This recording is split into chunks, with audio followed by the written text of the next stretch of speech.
Well, this Jaden Ivey thing, it's everywhere. I mean, everybody's got a hold of it.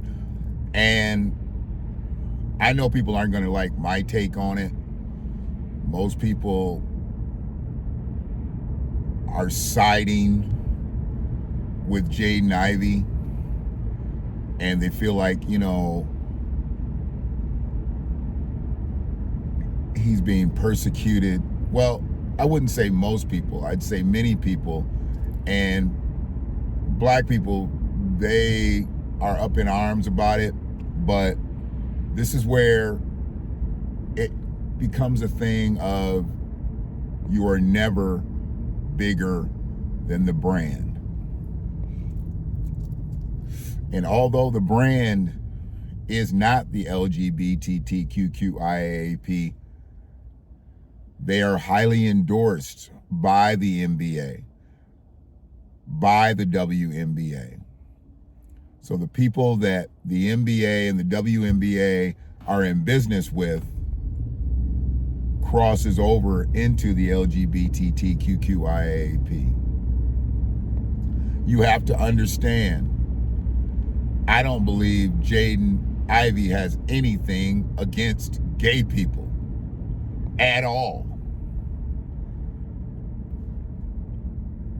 It's a case of his religion, his faith, got in the way of his business sense. And he's a smart individual. I've heard him talk at length. Heard him with his mother.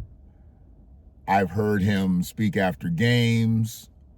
Jaden Ivey is no dim-witted individual at all.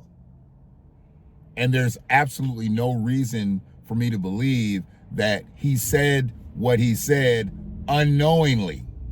He knew exactly what he was saying. My issue is, why'd he say it?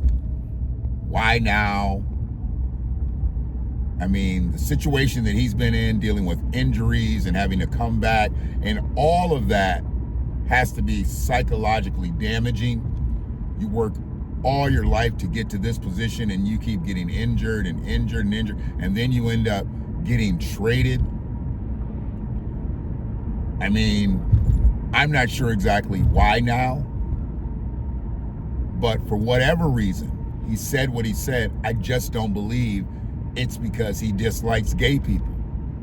I believe he has dove into his faith, and he has allowed his spiritual consciousness to take over his business consciousness, and that's a problem. And now he's lost. And I'm not sure if he'll come back. That's crazy to even think that he may have played his last NBA game because of a statement that he made, or statements that he made. He's a very talented individual, and I do believe that he's still one of the better players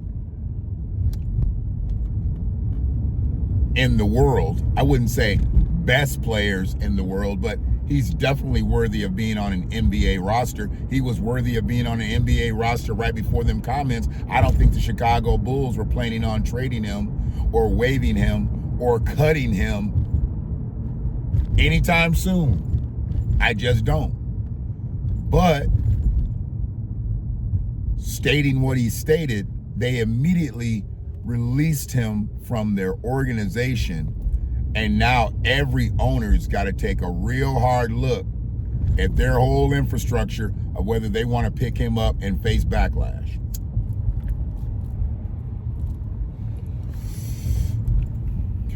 You are never bigger than the brand. Ever. There's never going to become a time when you are bigger than the brand. And in this case, the logo.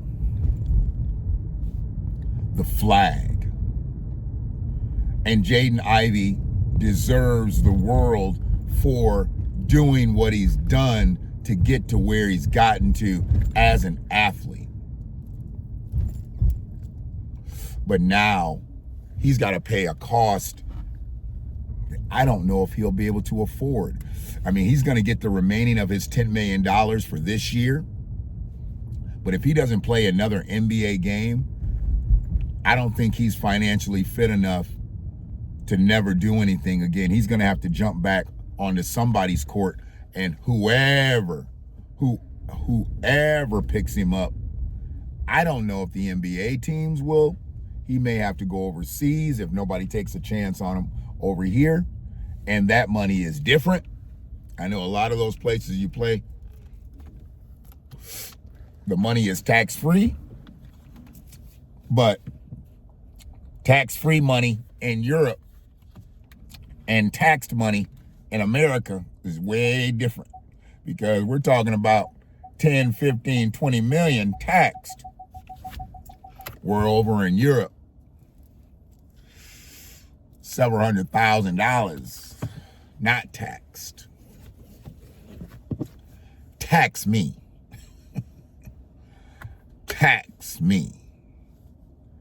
And then again, I also know I'm never going to be bigger than the brand. So I'm never going to cost myself a situation where it's going to cost me and cost my family and cost everybody that I take care of in my web. And Jaden Ivey might have just did that. So I don't agree with what he did.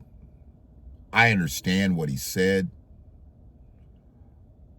but I don't agree with what he did, because he put his spiritual consciousness in front of his business consciousness, and his athletic consciousness is what got him to the place to be able to have the business consciousness,